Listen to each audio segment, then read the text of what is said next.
inside, and still you have less drag because this nicely is more efficient.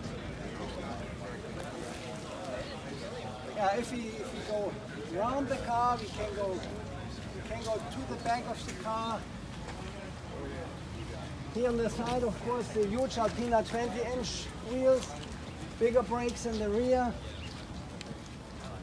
and a new apron design.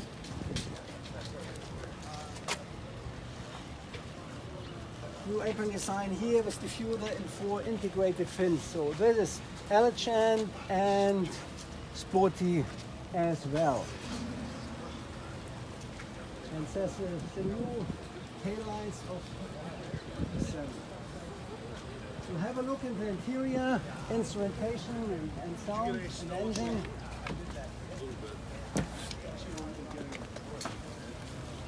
Here's a new blue Alpina instrumentation, blue gauges, red needles.